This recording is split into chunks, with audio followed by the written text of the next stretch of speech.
MDZ TNKN mempunyai visi, yaitu kembalinya kejayaan agama Tauhid Samawi, yaitu agama yang bermetodologi, dipersada sebagai perwujudan rahmat bagi semesta.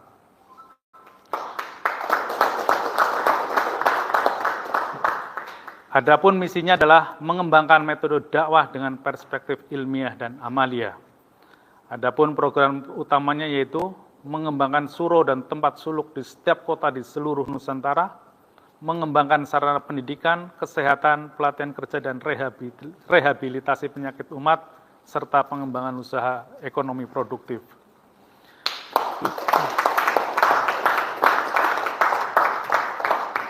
Struktur organisasi MDZ TNKN saat ini sudah terbentuk di 12 wilayah sebagai berikut. Yang pertama di Jawa Timur, Jawa Tengah, Jawa Barat, Jabodetabek, DI Yogyakarta, Sulawesi Selatan, Sulawesi Tenggara, Kalimantan, Papua, NTB, Lampung, dan Riau.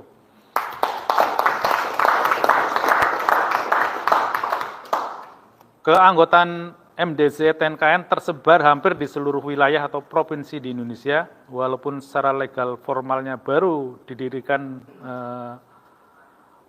belum lama, namun secara real sudah melaksanakan aktivitasnya sejak 2021 dan kita sudah melakukan peringatan atau anniversary yang ketiga. Profil keanggotaan MDZ TNKN saat ini masih dan sedang terus kita kumpulkan karena pada mulanya organisasi ini bergerak secara manual, secara tradisional, dari mulut ke mulut, dari desa ke desa, dari wilayah ke wilayah tanpa dilakukan pendataan yang memadai.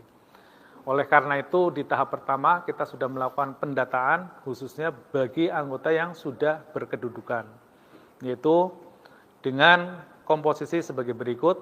Yang pertama, PDZ atau pimpinan Zahiriyah sejumlah 16 orang atau setara dengan 8%, PPDZ atau pimpinan pendamping PDZ sebanyak 8 orang atau 4%, Khalifah menurunkan tarekat sebanyak 19 orang atau 10%, pimpinan Hatam Tawajuh 31 orang atau 16%, Petoto 79 orang atau 41%, dan DTK ini adalah untuk jamaah wanita itu sebanyak 37% atau 37 orang atau 19%. Jumlah tersebut akan terus bertambah secara signifikan karena aktivitas suluk sangat intensif dan baiat terus dilaksanakan. Tempat dan aktivitas peramalan MDZ TNKN terbagi dalam beberapa segmentasi. Yang pertama adalah suro terintegrasi.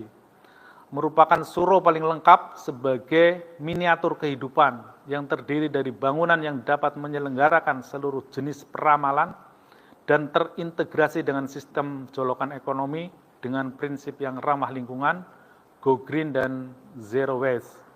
Saat ini baru ada di satu tempat, yaitu di Suro Lamongan. Kemudian yang kedua ada Suro Mandiri, merupakan suro yang dikhususkan untuk menyelenggarakan seluruh jenis peramalan dan statusnya sebagai milik sendiri.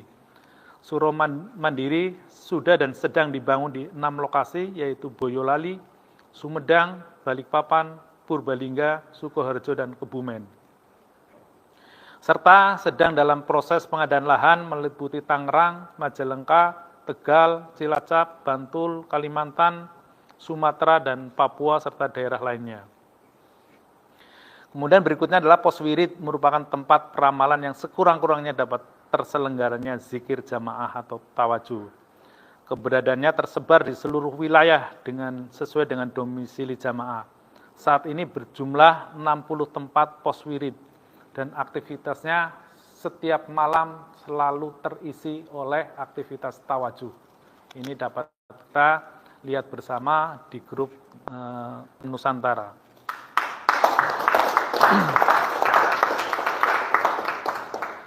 Pelaksanaan baiat dan zikrullah. Baiat pada hakikatnya merupakan aktivasi ruhani berupa penanaman nur iman dan nur kitab, sehingga ruh manusia tidak hanya berfungsi sebagai daya hidup, tetapi juga sebagai direction atau pengarah bagi manusia, baik dalam bentuk cahaya atau nur keimanan sekaligus cahaya untuk membaca kalam qadim atau Quran qadim. Baiat juga dapat bermakna sebagai keikhlasan salik untuk setia mencintai guru mursyidnya. Baiat dapat dilaksanakan di seluruh pos wirid yang tersebar di seluruh Indonesia, yang dilaksanakan atau dipimpin oleh sekurang-kurangnya setingkat KMT, Khalifah menurunkan tarekat. Namun secara ruhani, siapapun yang membaiat sesungguhnya ia hanya merupakan kepanjangan tangan atau penyambung tali ruhani guru mursyid. Karena hanya guru mursyidlah yang punya kemampuan, yang punya otoritas untuk menyambungkan nur iman dan nur kitab ke dalam sistem wasilah. Setelah jamaah tarekat dibaiat, maka sudah melekat padanya untuk mengikuti sistem dan metodologi standar yang ditetapkan di tarekat ini. Baik zikrullah secara sendiri yang dilaksanakan setiap hari maupun secara jamaah seminggu sekali. Zikir di tarekat ini dilakukan secara sir karena tarekat ini merupakan tarekat arwah, sehingga diminimalkan sentuhan panca indera dengan dunia luar. Tujuan utamanya agar ruh dapat aktif dan menjadi direction, menjadi pengarah, menjadi raja dalam diri kita. Akal, hati, dan naluri harus ditundukkan oleh ruh. Pelaksanaan suluk dan ubudiyah. Suluk sebagai salah satu inti peramalan tarekat dilaksanakan dalam dua bentuk, yaitu suluk kelambu dan suluk ubudiyah selama 10 hari di suro-suro yang telah ditetapkan. Aktivitas suluk MDZ TNKN cukup intensif dalam tahun 2024 ini, telah dilaksanakan sebanyak 30 kali di berbagai tempat atau suro. Selain suluk reguler tersebut, saat ini juga telah diintensifkan suluk hakikat yang dilaksanakan setiap bulan di sekitar 30 tempat yang tersebar di seluruh Nusantara.